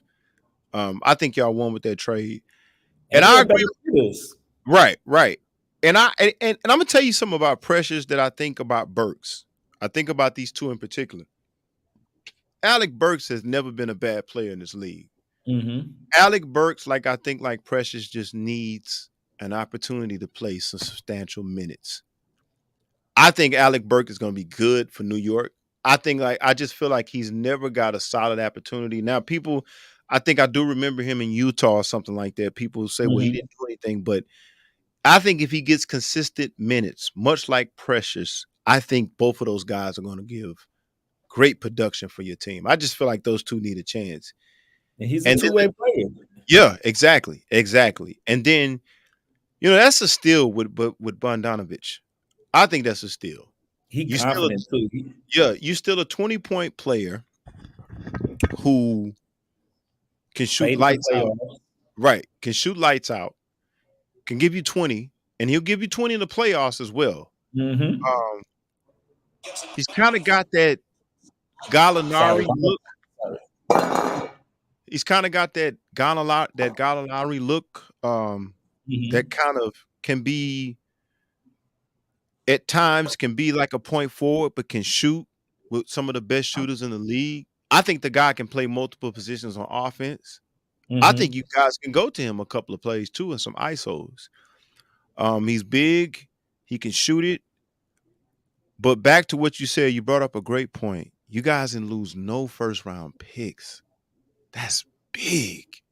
Some are gonna be huge, man. I mean, that is big. Like, I have to give you guys, your management team a lot of credit.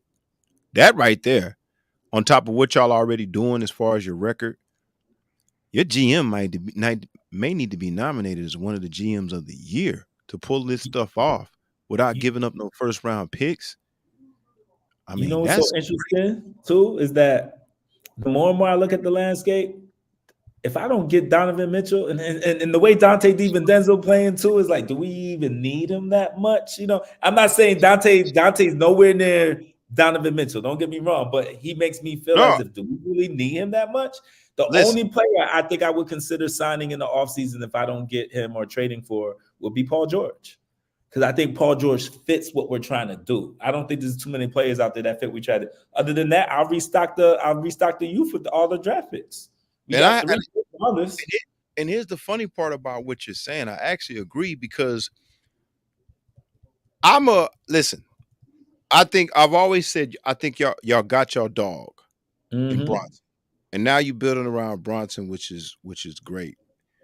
But I definitely understand, like, there's a chance that you could say, you know what? Does Donovan fit? If we bring him here, we're going to have to trade away. Cleveland's going to want some players. They're going to want some money. They're going to want a draft pick or two. But the way things are going right now with the chemistry of your team, the makeup of your team, I mean, is it really worth breaking that up for a superstar like Donovan Mitchell? You have to ask yourself that question. Yep. Now, at the beginning of the season, of course, Stephen A. Smith always calls for, we need Donovan Mitchell. But the way y'all are going now, and I've said it, it's Bronson. It's built around Bronson. Now, I was cool with Mitchell coming over, but I still think Bronson needs to be your dog. Mitchell can be your scorer.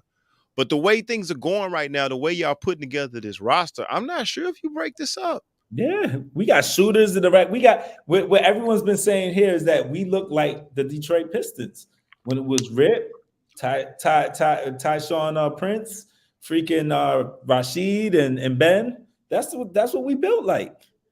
I mean, I wouldn't go that far.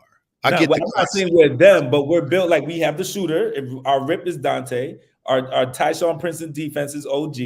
Our Rashid is Randall. Our Billups is Brunson. Our Robinson is freaking Ben Wallace. Really? And then we got a bench. We got a solid bench. I mean, listen, I think the comparison is a little extreme, but I get where you're going.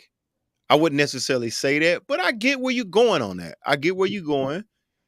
Let's just let it play out. I think y'all have done a tremendous job. I think the trades you've done this year, I think adding Bronson on, I told you I've always been for Bronson being your alpha, and it's working. The only thing I don't want for you guys, and I'm scared of it, and I'm hoping that you guys are monitoring this situation, is keep Bronson healthy. Yeah. As much as you can. Keep him healthy. I want him to play in the All-Star game. I want him to have a good time, but I also want him to rest because I think that would be – I think he's durable, but I would try to keep him as healthy as I could, because I really think that you guys have found something. I told you that last year. I think y'all are on to something, And I think it's good. It's good to have great basketball in New York. And I ain't talking about Brooklyn. I'm talking about Madison Square Garden. So I think your GM needs to be considered nominated as GM of the year. I like what you guys have done here. Of course, I like the OG pick, of course, but I just think, man, I wish more GMs would do this. Is build a team from the ground up, and it starts with a solid superstar. He doesn't have to be a great player, but the thing about it is that you put Bronson in the right situation. Now there's no ceiling. He keeps getting better and better and better. And who's to say? I mean, I'm messing with you about John Morant, but if he continues to play as well and he gets his confidence up and he stays healthy, he's going to be.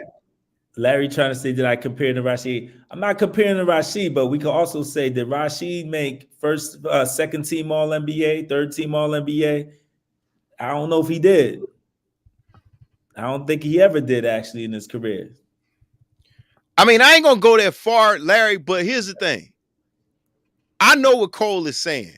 Now, the Detroit comparison is a little extreme, but I think what he's saying is, and Cole can correct me, I think he's using the Detroit comparison to show how you got a team that's quote unquote been built from the ground up. You got solid superstars. You got guys on this team that are capable of being all NBA players, not the top. But you got a solid rotation where guys can be a pretty good team. Everybody can play, right? Everybody can roll, and if everybody's doing what they're supposed to be doing, it could look like a well-oiled machine like Detroit was. So I get that. Don't look at it, Larry. Don't look at it like Cole is saying Bronson is Chauncey. They all fit the same skill set as those players. But how they gel together and how they play together and the toughness that they have, I could see a comparison of Cole if he's saying that. I don't think he's saying that Randall would be Rasheed Wallace. No. Yeah. Not skill-wise.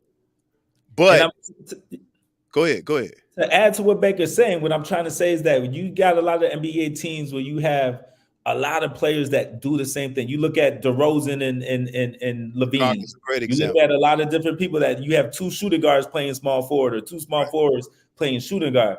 I'm saying that our roles are defined now. We have a true point guard. We have a true two guard that comes off of screens and does what old school two guards used to do. We have a small forward who plays the right way, who knows when to shoot, knows when to pass, just like Tyshawn. You have a low post presence that can shoot threes or post up, can rebound the ball well, and then you have your rebound, that person that's in there who does all the dirty work and defends the back line of the defense. So I don't think, and Cole, correct me if on this, I don't think Cole is saying skill set. I think he's saying roles, the roles of what players versus the skill set. I don't think he's saying that Julius Randle has the same skill set as a Rasheed Wallace, but the role might be similar. Look at it like that. All right. So yeah, I think the Knicks, I think that's a great trade. I just think you guys got to keep your superstar healthy, and you guys just need more minutes together. And then you go into this all-star break, let everybody get a break, and then you make that push for that number one seed or top two seeds, which is very possible now. So mid-season all-star break coming up. Who's your top two in the West? Who's your top two in the East? And who do you think's coming out? In the West, I'm going to start with the West. I think it's the Kings. I mean, not the Kings. I'm sorry. The Clippers. I think it's the Clippers and, of course, Denver and Minnesota. Record-wise, I think it's the Clippers and Minnesota. I think Denver, just because of the Jokic factor, I think that they're going to be in the Western Conference Finals. Those three teams stick out to me in the West. Now, Dallas is dangerous. And when I say dangerous, I don't know if they can get to the Western Conference Finals, but I do think they're figuring out something, and I think in any given night they have the offensive firepower to beat anybody.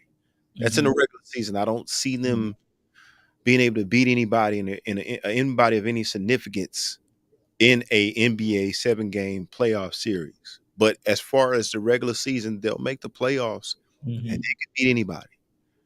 Those three, though: Clippers, Timberwolves, and of course the Nuggets. I'm not so thrilled about the Suns. I don't think they're consistent yet. I think the Kings can be right underneath those three teams. A 4 or 5. Think Kings are better than OKC? That's a great matchup. That's a great matchup. But I see the Kings and OKC being 4th and 5th seeds. Maybe make it to the second round, maybe face each other, and they'll take each other out. And you could throw Dallas in there if Dallas figures it out defensively. I think, like I say, Dallas in the regular season, I think they can beat anybody. But I think the Kings and OKC is right underneath those three teams I named earlier. Now, the East is where I have a problem. And here's my problem with the East. Of course, Boston. But I'm not sure if Milwaukee is better than you guys. I want to say Milwaukee is better. They have the more decorated superstar in Giannis. But being what I'm seeing from what New York is doing, and I don't think this is just a winning streak. I do think this is who the Knicks are. I don't know who's better out of people going to think I'm crazy for that, but I'm not sure if Milwaukee is better than you all. I can say that hands down. And I'm not sure now in a 7-game series if Milwaukee can beat New York. I'm stuck in between New York and Milwaukee being right underneath Boston. We differ in one team. I actually think is New York. Boston, I think Boston's the number one right now. New York, number 2. Yeah. I think Indiana's number 3. And I'm actually scared. I think Indiana could beat New York or Boston. But see, here's the thing. I like Indiana. But see, I got Indiana right underneath them with Cleveland. Because nobody's talking about Cleveland. And Cleveland needs to be, they've been hot. Indiana and Cleveland, to me, are right underneath New York, Boston, Milwaukee, possibly. But Indiana and Cleveland are your two teams that can take out anybody. Anybody. I don't know if they're quite as good as New York and Boston and Milwaukee, but they're right there. You also got to consider this.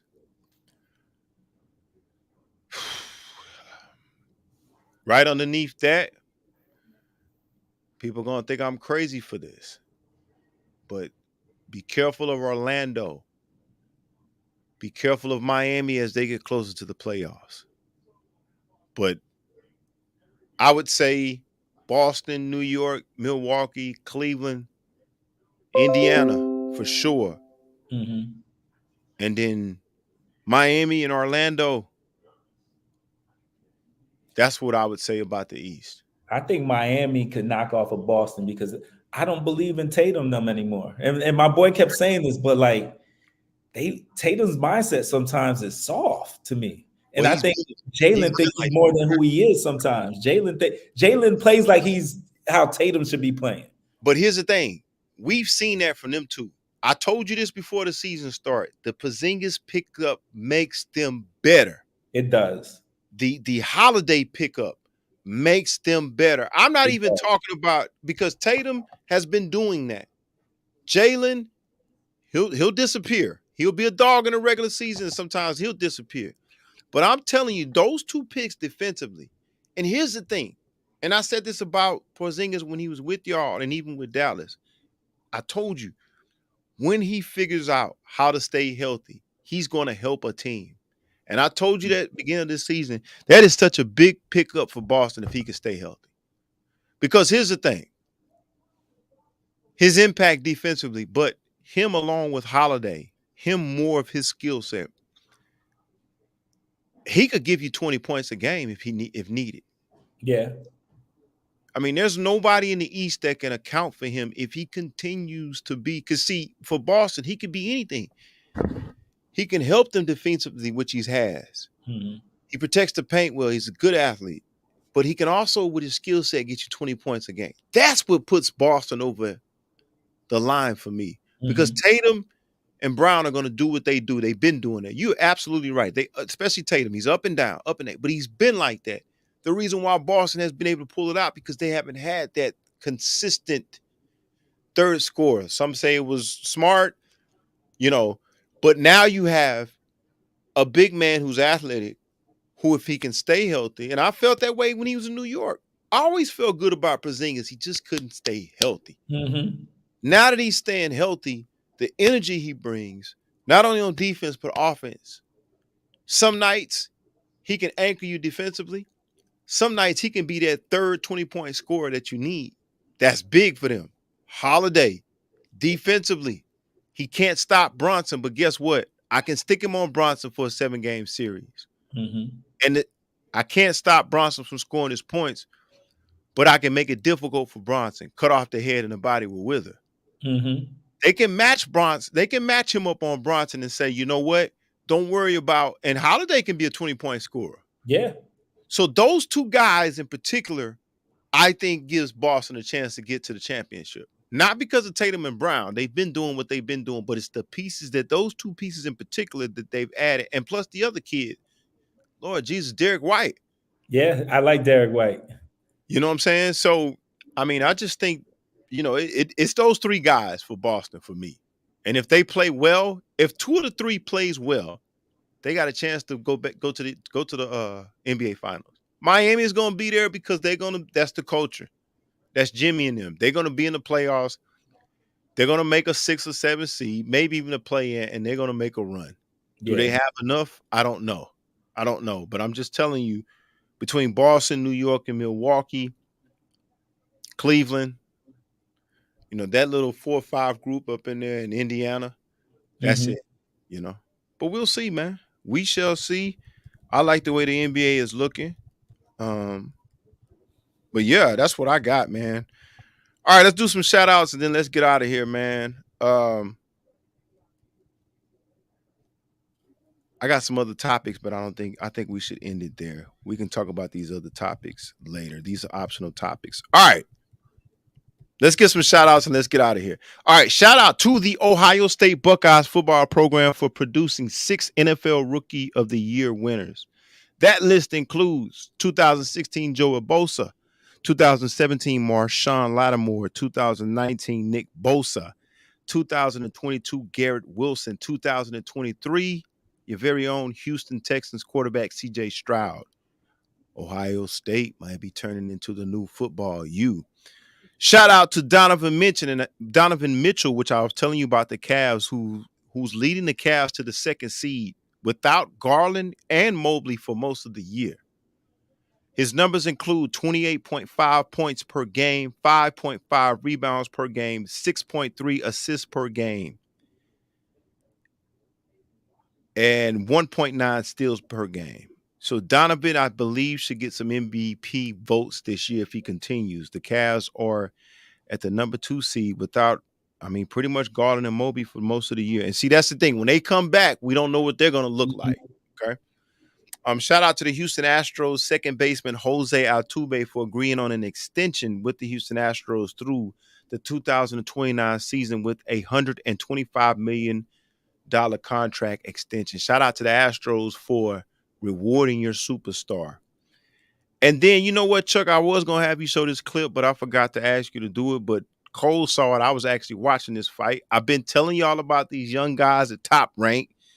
Shout out to Abdullah Mason for scoring the 2nd-round knockout versus Benjamin Garnett on Thursday night, February 8th on ESPN. Abdullah Mason. Look out for him. Look out for Bruce Shushu Carrington on Top Rank. I'm acknowledging this because I've been saying it, but it don't matter till Cole sends me a clip and be like, did you see this? I'm like, Cole, I said this a long time ago about this dude. You know what I'm saying? But like most casual fans in boxing, when they get, man, did you see this dude? I'm like, Cole, I said this back in one of my first episodes, but it's all good. You know what I'm saying? Hey, he catching on now. You know what I'm saying? Like he catching on to the boxing. I'm trying, man. I'm trying to make sure I'll get back to the day with my grandfather when I used to sit there with my grandfather and watch boxing. Right. I've been telling y'all about Abdullah Mason, Bruce Shushu Carrington. Like Top Rank has a whole, like, let me say this about boxing. In boxing, this is how it should go. If you want somebody to talk you up as a promoter, you go to Eddie Herman at Matchroom. If you want to develop a young career, and like get you a prospect to a superstar level, you go to Top Rank. Top Rank has Shakur Stevenson, Abdullah. And I think Chuck pulling up the knockout right now. That's the knockout right up there, right there, Chuck. This is the one that Cole sent me, and I was actually watching the fight. But this is the one Cole was talking about. It's viral too. It's actually, it ain't done as much as Ben Davison, but it's right underneath it. I think Chuck finna show us this clip, but this young man, he's part of Jay Prince family over there at Top Rank. And this happened last Thursday on the T.O. Jermaine Ortiz fight. This was the knockout of the night. And this will be, I'm going to put my money into one of the knockouts of the year. But check this young prospect out who's a part of Top Rank, who's a part of that Jay Prince management company underneath Shakur Stevenson and all that great talent over there on Top Rank who fights on ESPN. Let's see if Chuck can pull it up. Excellent job from Harvey Doc from the state of New York. Oh, what a finish from Abdullah Mason. He didn't need a short leash. All he needed was one shot to say good night. Lush, man. Check that man's knee out. He put him in A. So shout out to Top Rank. Shout out to Abdullah Mason. Abdullah Mason comes from a family of boxers, the Masons over there. He's only 19 years old. He's 19 years old. I believe he's like 15 and 0.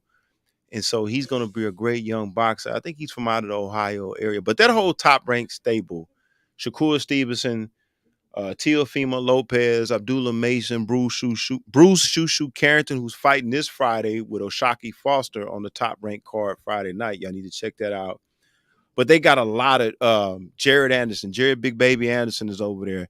They got a lot of talent over there in Top Rank. Some of them are under Jay Prince, but you got a lot of good talent over there. But Abdullah's 19 years old. He is going to be a future world champion. And I think he's going to be the future along with Bruce Shushu Carrington, who's also fighting Friday night on that Oshaki Foster card on ESPN. So check it out. But, we got to highlight it since Cole picked it up. He's like, did you see this? I'm like, yeah, I've been knowing about Abdullah Mason. But check this out, ladies and gentlemen. Abdullah Mason is only 19 years old. And you see what he was able to do. But shout out to him and ESPN. Shout out to Cole. Cole, you got any shout outs before we go, man? I know you're great about New York, man. Shout out to Patrick Mahomes. I'm doing back-to-back years, man. Shout out to Kelsey, to Taylor Swift, to Usher. Shout out to a good Super Bowl, man. And shout out to your Houston Rockets for being up right now by 15. And shout out to the Knicks for having the biggest comeback of the night tonight. So I'm gonna give that early shout out to the Knicks, yo. But good game so far, man. Hey, what quarter is it? It's the second quarter. It's 30 to 45. So okay. All right. Well, shout out to everybody, man. Shout out to the whole Mo Series family. Want to give a shout out to the chat. Larry, George, Trey, Leola, everybody in the chat, everybody that's checking us out. And I promise you all, me and Cole are gonna get on these internet things. These guys are responding to our topics. We will get into responding to you guys in the next couple of weeks. We just busy. Cole is on fire in New York. I got family stuff here, but we will get out. We will look to expand our audience. But shout out to you guys. Shout out for another great episode. Shout out to Chuck and the Mo Serious family. And let's get it. Let's get it. Let's get it. Peace. Peace.